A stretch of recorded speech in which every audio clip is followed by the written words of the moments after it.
But as you've seen, it is the wind that's really been causing the damage around our region, taking down trees and power lines, even knocking over whole sections of buildings. Our team coverage continues now with Channel 4 Action News reporter Tara Edwards. Tara.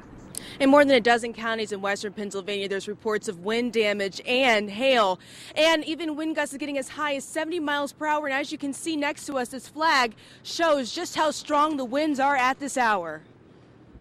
Along Tank Farm Road, a homeowner heard a loud crash around noon here in Independence, Beaver County. Minutes later, he saw this tree laying on top of power lines.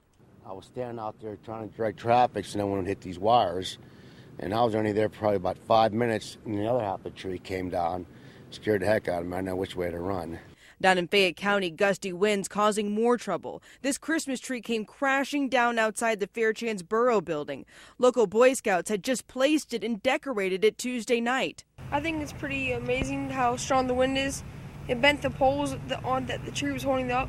Also in Fairchance, 2 large trees toppling this home. To show you just how strong the winds were here, you can see the trees were completely uprooted. I was in bed, and all of a sudden I heard a thump.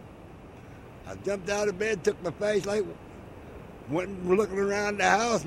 Up in Newcastle, Lawrence County, trees fall on live power lines around lunchtime and also knocking down bricks from a building, eventually causing part of it to collapse. And in Harmer Township in Allegheny County, more trees and power lines down. A driver getting ready to pull out of Northgate Plaza in Washington County completely taken by surprise when the wind forced a pole down, smashing her car. I couldn't go anywhere, so all I did was scream and yell and put my hands up in the air and just came down on me. And we're told that winds will continue to gust anywhere from 20 to 30 miles per hour well into tomorrow. Reporting live, Tara Edwards, Channel 4 Action.